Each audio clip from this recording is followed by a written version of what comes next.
김성환의 시사야에서 챙겨가세요. 하루를 마무리하는 시간 꺼내보는 당신의 지식 창고. KBS 1라디오 김성환의 시사야.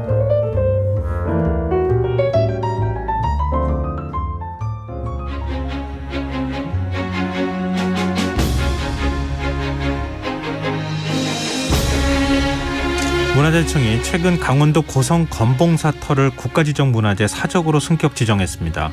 이 절은 조선시대에 아주 유명했던 고승이 있죠. 삼형대사와 아주 관련이 깊은 사찰이라고 하는데요. 삼형대사는 외장인 가토 기요마사의 목을 조선의 보배라고 또 일갈한 분이기도 합니다. 흔적의 역사, 오늘은 검봉사 사찰에 담긴 사연과 함께 삼형대사가 어떤 분인지 살펴보도록 하겠습니다. 이기환 히스토리텔러 나와 계십니다. 안녕하세요. 안녕하세요. 네.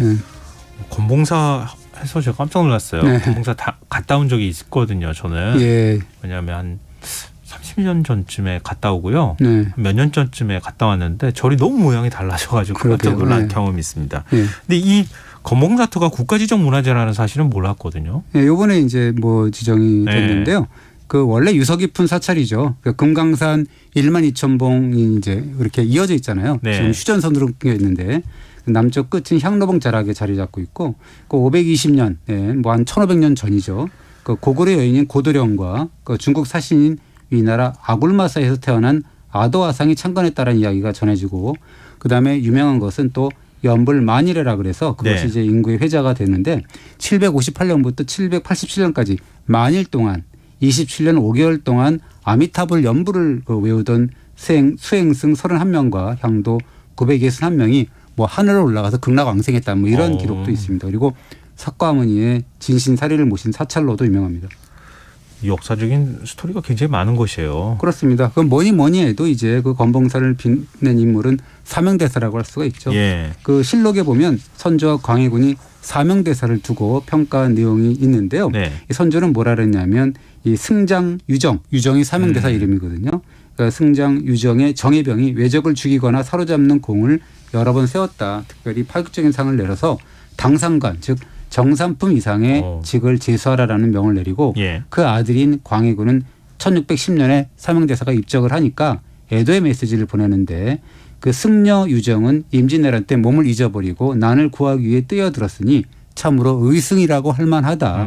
그가 죽었으니 매우 슬프다라고 애도를 했습니다. 그러니까 두 임금으로부터 극찬을 받은 거네요. 부자 임금으로부터 극찬을 받았죠. 그래서 이 재미있는 것은 선조실록에서 선조가 사명대사에게 상을 내리는 내용을 전한 실록의 사관이 이런 촌평을 달았습니다. 뭐라 그랬냐면 전란을 당해서 장수들조차 두려움에 떨었는데 예. 엄청난 전공이 도리어 죽을 날이 멀지 않은 늙은 승려에게서 나왔다. 이것이 어찌 무사들만의 수치겠는가라고 이제 한탄을 했는데요.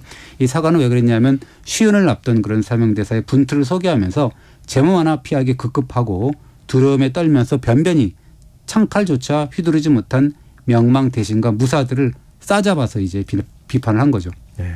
아시는 분은 그러니까 요즘 아이들도 책 많이 보잖아요. 인물전 네. 같은 거. 거기 사명대사는 꼭 빠지지 않고 들어가기도 하던데요. 그렇습니다. 네. 근데 그 당시에 임진왜란 당시에 공이 굉장히 컸던 분이잖아요. 그렇습니다. 그것이 뭐 전설 뭐 이런 것도 있겠지만 네. 팩트로 나와 있는 사실이죠. 그래서 임진왜란이 발발하고 선조가 이제 의주로 도망가잖아요. 네. 몽진했다는 소식을 들은 사명대사가 통곡을 하는데 그 시가 나옵니다. 예, 국왕의 깃발이 서쪽으로 향하니 궁성이 텅 비고 조정의 문무대신들이 길 한가운데서 헤맨다.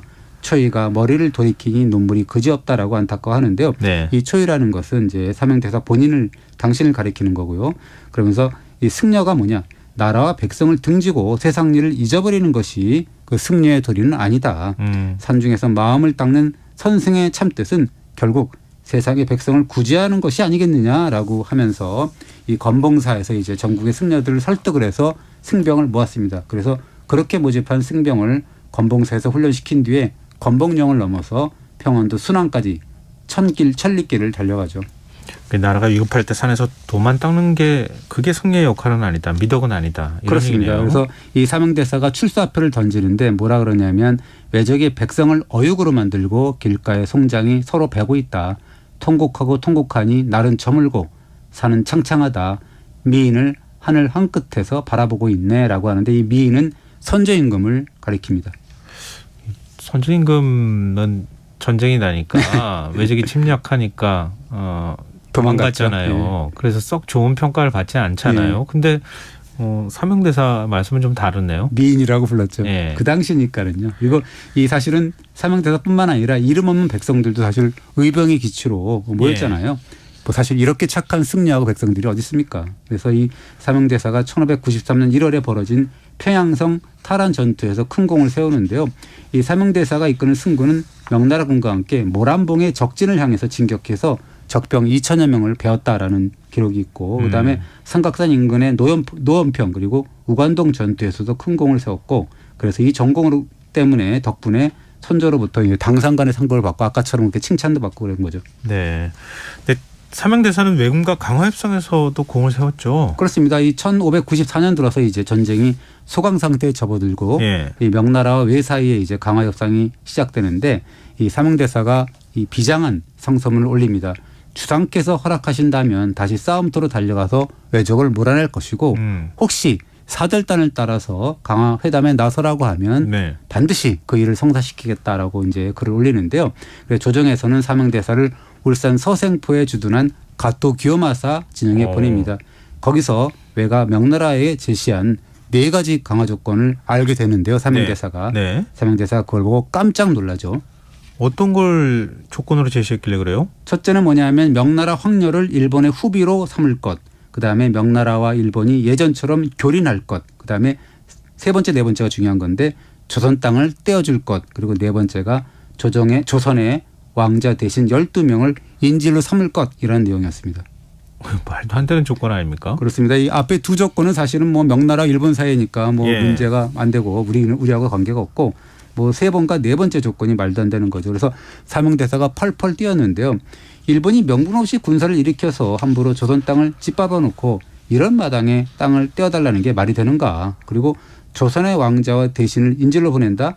이게 도대체 말이 되는 소리냐라고 했어요. 그러니까 네. 가토 키요마사가 명나라와 일본의 조약이 깨져서 전쟁이 계속되면 조선의 백성들은 한꺼번에 굶어 죽게 될 것이 아니냐라고 이제 협박을 했는데요. 네. 사명대사는 조선은 예와 의에 죽고 사는 나라다. 100번 죽는 한이 있어도 명나라와 일본의 강화 조건은 따르지 않을 것이다라고 버텼습니다. 근데 가토 기요마사는 악명이 높잖아요. 그때부터 이제 악귀라는 별명이 통할 만큼 잔인하다라는 혹평을 받았는데요.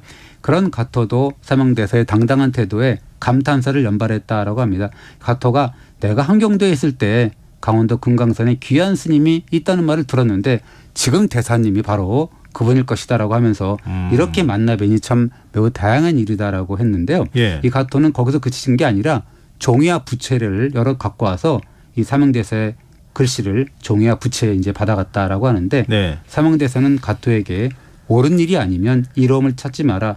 진실로 내 것이 아니면 비록 털 한 올이라도 탐내지 마라라고 써주었다라고 합니다. 이거는 좋은 말이 아니잖아요. 왜 침략했냐고. 그렇습니다. 그렇게 얘기하는 그러니까 거잖아요. 빨리 나가라라는 네. 얘기죠. 그래서 그럼에도 불구하고 외병들이 이 사명대사의 글을 받아가느라고 줄을 섰다라고 하는데요. 이 초지일간 사명대사가 병으로 일어난 나라는 멸망하는데 일본은 그 스스로 멸망을 취하고 있다라고 하면서 조선과 명나라군이 합세했으니까 너희 군사들쯤이야 우리가 잡담을 나누면서까지 그냥 막아낼 수 있다라고 큰 소리를 쳤는데요. 안중근 의사가 이렇게 글을 써준 거나 좀 비슷한 느낌이 좀 들어요. 네네. 여기서 이제 유명한 가토 기요마사의 목 발언이 나오는 거죠. 가토의 목이 조선의 보배다. 뭐 이렇게 그렇습니다. 했다는 거 아닙니까? 가토가 이 사명대사의 4차 담판에서 이제 그런 말을 했는데 이렇게 네. 묻습니다. 그대 나라의 보배는 무엇이냐라고 사명대사에게 묻는데 예. 사명대사의 대답은 간단 명료해요. 뭐라느냐면 우리나라엔 보배가 없다. 우리나라의 보배가 없는 이유는 바로 당신의 머리가 보배니까라고 했다라고죠. 가토가 그게 무슨 소리냐라고 되물으니까 사명대사가 웅설했는데 야 난리가 난 판국에 지금 보배가 어딨냐. 오직 그대의 목이 하나 있으면 조선은 전쟁 없이 편안해질 것이다. 그래서 그대의 머리를 가장 값비싼 보배로 여긴다라고 했습니다. 사실 여기에는 다른 버전도 있어요. 예. 당대 인물인 이수광의 지복유술이라는 책을 보면 예. 뭐 가토가 이렇게 같은 질문을 했는데 사명대사가 조선에서 그대의 목에 1000근의 금과 10,000가구의 시급을 상으로 걸어놓았으니까 어찌 그대의 목이 보배가 아니겠는가라고 했다는데 뭐 대동소이한 얘기죠. 아, 그런가요? 네, 그렇습니다. 그래도 금과 뭐 망가구를 상을 걸어놓은 걸 받기 위해서 맞춰놓은 느낌이 들잖아요. 앞서 전자가 더 좀. 네, 좀 왠지 약간 네. 함축적이고 네, 훨씬 더 그렇습니다. 좀 센 느낌이 네. 드는데 하여튼 가톤 기요마사 입장에서는 어느 쪽 얘기를 들어도 좀 간담이 서늘한 내목에 느낌이 이렇게 상금 걸려 있다니까 느낌이 들 것 같은데요. 그럼에도 불구하고 존경했다라고 하죠.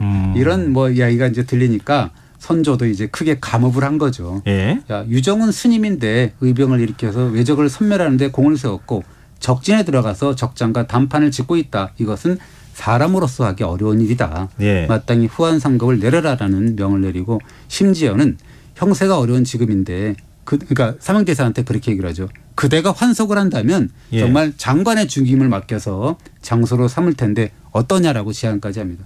아, 이건 좀 너무 심한데요.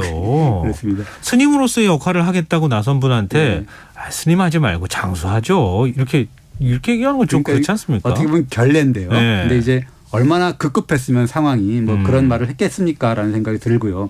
이 선조가 위급할 때마다 사명대사를 찾는데 예컨대 이제 강화 조약 결렬로 해서 1591년 1월에서 2월 사이에 왜군이 재침한다는 소식이 들려왔어요. 네. 그러니까 선조가 유정 즉 사명대사를 찾아오라라고 이제 명을 내리는데요.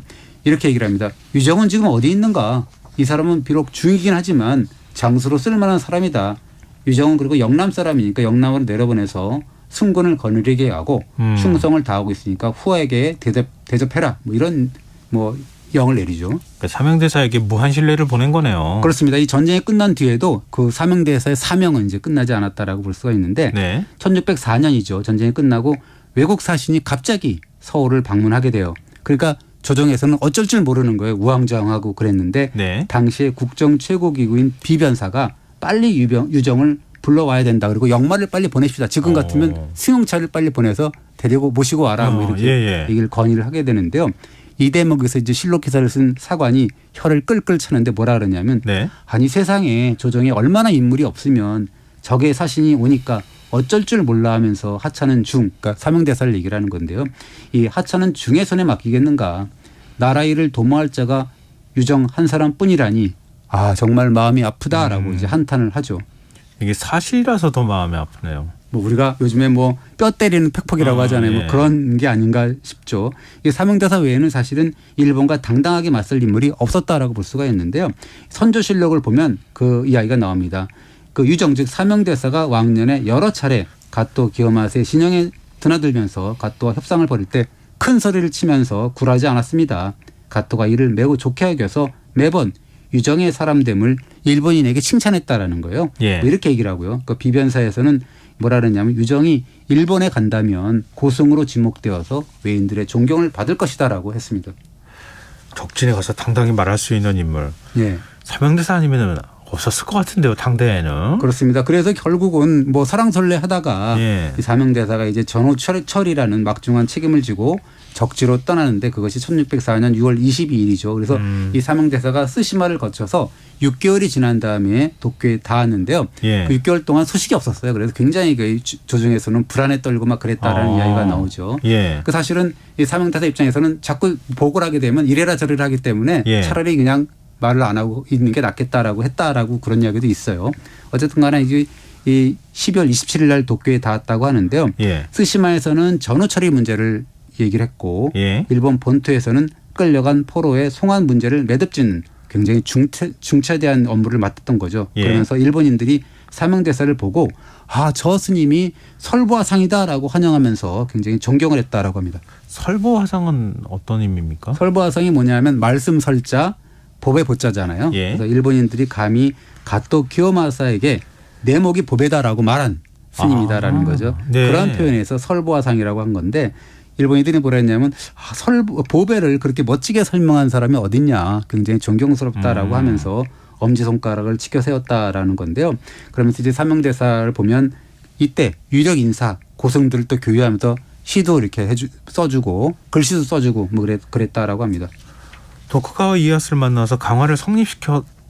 예. 그게 예. 구체적으로 어떤 이야기를 했는지는 뭐 기록은 세세하게 나오지는 않는데요. 네네. 사실은 도쿠가와 이에야스는 임진왜란 때 출병을 안 했거든요. 예. 그러니까 어떻게 보면 전쟁의 책임을 도요토미 히데요시에게 넘길 수가 있었다라는 거죠. 그래서 그 언급을 보면 도쿠가와 이에야스는 전쟁으로 양국의 많은 백성들이 죽었다라고 언급을 했습니다. 뭐 이런 식으로 이제 어떻게 보면 끝냈다라고 볼 수가 있는데요. 결국 사명대사가 1605년 3월에 일본과의 강화를 조약을 성립시키고 어떻게 보면 조선의 근심을 완전히 없앤 거죠. 이제는 전쟁이 완전히 끝났다라는 거니까. 네. 특히 일본에 잡혀갔던 3,000명의 포로 그리고 약탈에 갔던 석가모니 부처님의 진신 치아살이 이런 것도 환수를 해왔습니다. 당시 그러면은 그 도요토미 히데요시는 죽은 거죠? 그렇죠. 죽은 그 사이인 거죠. 지금 이렇게 하니까. 그 다음에 도쿠가와 이에야스가 권력을 넘겨받았고 도쿠가와 이에야스랑 같이 강화 조약을 맺었다. 이제 이런 얘기가 되는 건데. 근데 사명대사가 진신사리를 환수했다. 이거 모르는 분들 많을 것 같거든요. 그렇습니다. 이 뭐 조선 백성들 귀환시킨 거는 뭐 대충 다 알고 있지만 진신사리가 뭐지라고 하는 분들이 있을 텐데요. 이 석가모니 부처의 치아 진신살입니다. 그 이빨이라는 얘기죠. 한마디로 얘기하면. 이 사리는 되게 그 사연이 있어요. 643년 신라 선덕유황 때인데 자장법사가 당나라에서 그 부처님의 머리뼈하고 치아를 해가지고 불사리 100과 그다음에 석가모니 부처가 입었다는 비단가사 한 벌을 가져왔는데요. 이 가져온 진신사리를 세 곳으로 나눠서 황룡사탑하고 태화사탑하고 그리고 통도사의 계단이라 그래서 계를 수여하는 단이 있어요. 거기에 두었는데 임진왜란 때 왜군이 양산에 있는 통도사에 난입해서 금강계단에 모셔둔 사리를 탈취해 갔는데 1605년에 사명대사가 그렇게 이제 약탈해 간 사리를 환수해서 통도사에 다시 모셨고 또 다시 전란이 일어나서 가져가면 어떡하냐라고 해서 그중에 12관은 따로 뽑아서 승건을 일으킨 건봉사의 봉안에 두었던 거죠. 그럼 건봉사에 지금도 진신사리가 있는 것으로 제가 알고 있거든요. 그렇습니다. 그래서 이 있는데 큰일 날 뻔한 순간도 있었는데 이 사명대사가 전란에 대비해서 건봉사의 진신사리를 모셔뒀는데 전란이 아닌 도굴요? 절도의 화를 입을 줄 누가 알았겠냐라는 거죠. 1986년인데요. 민통선 이북이었거든요. 그래서 굉장히 출입하기도 어려운데 이 도굴꾼 일당, 그러니까 뭐 절도범 일당이 잠입해서 치아사리를 훔쳐갔는데 아까도 얘기했지만 건봉사가 민통선 이북이었는데 대학 발굴단이다라고 해서 그 사칭을 해가면서 이제 건봉사 절에 들어왔어요. 그래서 며칠 묵으면서 굉장히 아무 일 없었다는 듯이 뭐 이렇게 뭐 발굴도 하고 뭐 그랬다라고 해요. 그러면서 훔쳐간 건데요. 여기서 좀 희한한 일이 벌어지는 건 뭐냐면 그날부터 이 절도한 그날부터 모든 도굴꾼의 꿈에 부처님이 나타나서 사리를 돌려주라라고 꾸짖었다라는 이야기가 있어요. 그러니까 훔쳐간 그 도굴꾼한테 그 꿈이 계속 나타났다. 일당한테 전부 다 나타났다라고 하는데요. 이게 사실 하루도 아니고 며칠간이나 계속된 꿈의 계시.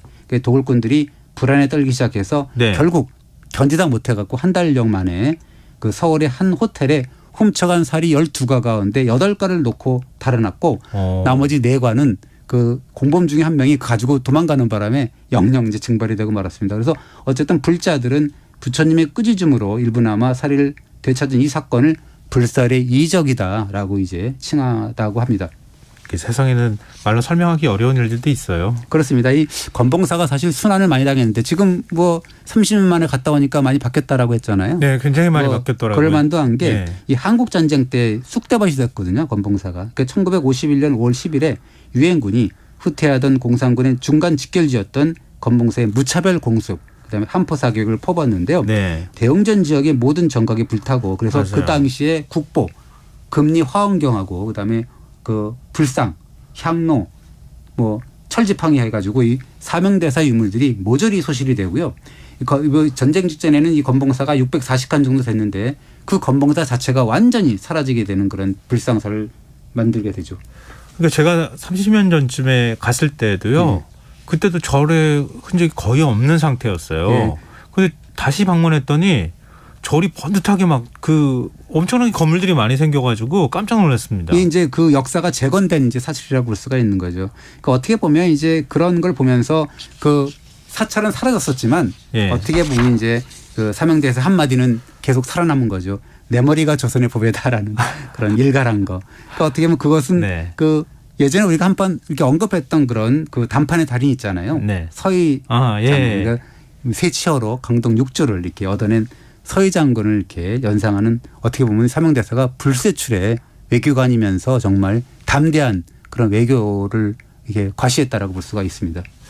왜 오늘 이 주제를 갖고 오셨을까 하는 생각을 들게 하는 그런 주제였던 것 같기도 하네요. 근데 가보니까 한번 꼭 가보시라고 권해드릴 만큼 많은 역사적 흔적이 남아있어서 저는 굉장히 좋았습니다. 네, 많은 그렇습니다. 불자들 찾으실 것 같고요. 조금 소외된 곳이 가기는 어려우실지라도 한번 가보시면서 또 삼형대사의 뜻도 되새겨 보시면 금강산의 자락이니까 뭐 금강산을 간다 치고 한번 가보시는 것도 좋을 것 같아요. 네, 알겠습니다. 자, 오늘 흔적의 역사 지금까지 이기환 히스토리텔러였습니다. 오늘 말씀 고맙습니다. 네, 감사합니다. 김성환의 시사 오늘 순서 여기서 마칩니다. 모바일 쿠폰 당첨자는 홈페이지 공지사항에서 확인하실 수 있습니다. 편안한 밤 되시고요. 전 내일 다시 찾아뵙겠습니다. 지금까지 시사평론가 김성환이었습니다. 고맙습니다.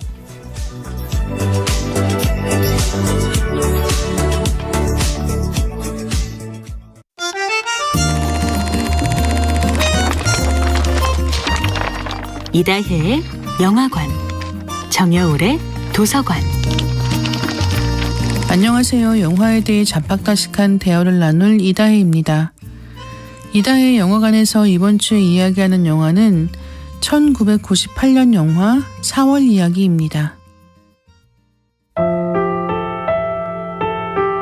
이와이 슌지 감독은 러브레터를 만들고 3년 뒤에 4월 이야기를 만들었습니다.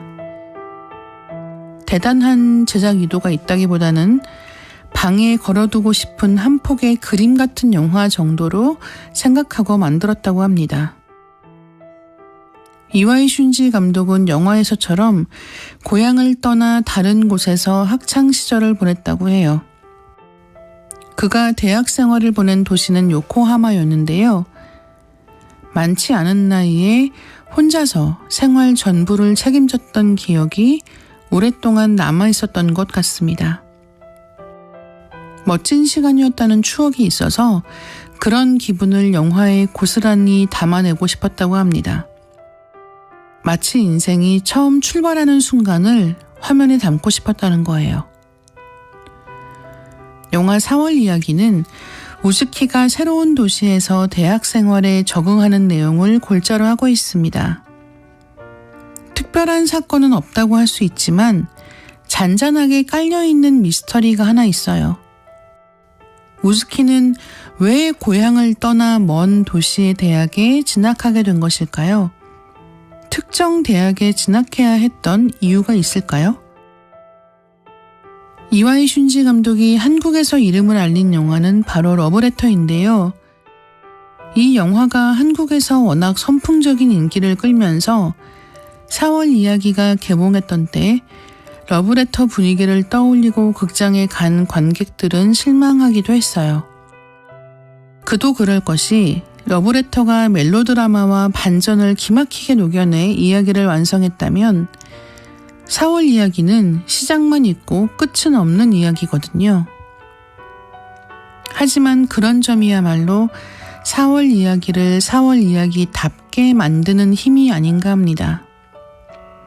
새학기의 강의실, 서점, 집, 자전거를 타고 가며 보는 길거리의 풍경 같은 일상적인 모습들은 언제 봐도 느긋하고 청량한 느낌을 선사합니다. 아마도 20살 즈음의 세계란 이런 것일지도 모르겠습니다. 이다혜의 영화관이었습니다. KBS 기상통보. 안녕하십니까. 기상청 3월 21일 밤 11시 발표 기상통보입니다. 내일은 전국이 대체로 흐리겠고 중부지방은 오전에 가끔 구름 많겠습니다. 남해안과 서해안, 제주도를 제외한 전국에 건조주의보 발효 중입니다. 최근 산불이 자주 발생하고 있는 만큼 화재 예방에 각별히 유의하시기 바랍니다. 오전부터 제주도, 늦은 오후부터 남부지방, 밤부터 경기 남부와 충청권, 모레 새벽부터 강원 남부에 가끔 비가 오겠습니다. 이 비는 모레 오전 대부분 그치겠습니다. 예상 강우량은 제주도 10에서 30, 그 밖의 지역 5mm 안팎입니다. 또한 내일 밤부터 모레 오전 사이 그 밖의 수도권에도 빗방울 떨어지는 곳 있겠습니다. 당분간 전 해상에 안개가 짙게 끼는 곳 있겠고 모레까지 제주도 해상과 남해 동부 해상은 돌풍과 함께 벼락이 치는 곳 있겠습니다. 내일 아침 최저 기온 서울이 오늘보다 4도 높은 9도, 전